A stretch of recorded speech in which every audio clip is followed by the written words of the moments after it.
Laivų mūšis, klasikinis žaidimas. Tiem, kas žaidėte senai, primins taisyklės, tiem, kas nežaidėte, parodys.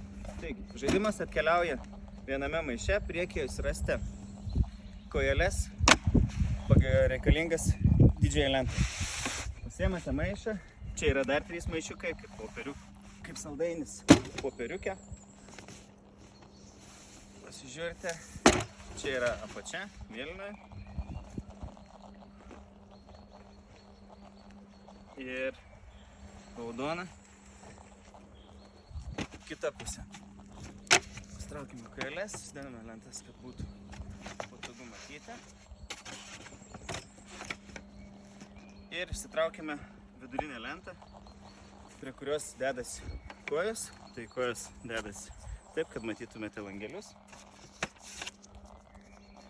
Pasistatome žaidimą.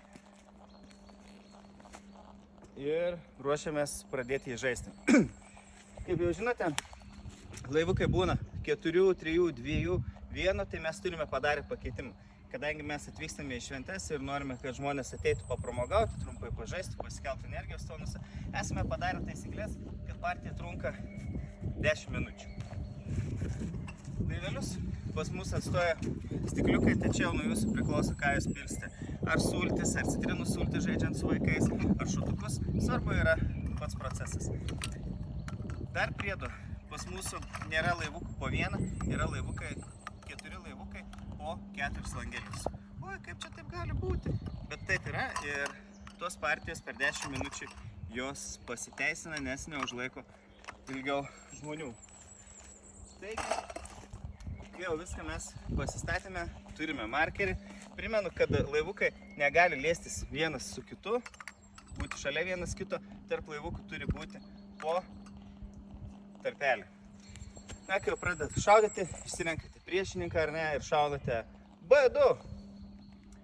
Nepataikiau, apskritimas, D4, pataikiau, X. Ir taip nustatau laiką 10 minučių. Kai baigėte žaidimą, pasiimate servetėlę arba su pirštu ir pradedate daryti antrą partiją. Tinka tiek žaidėjams žaidžiant po kelis, tiek didelėms kompanijoms. Galite padaryti merginos prieš vaikinus arba atvirkščiai. Bet partija trunka 10 minučių, 4 laivai po 4 langelius. Sėkmės žaidžiant!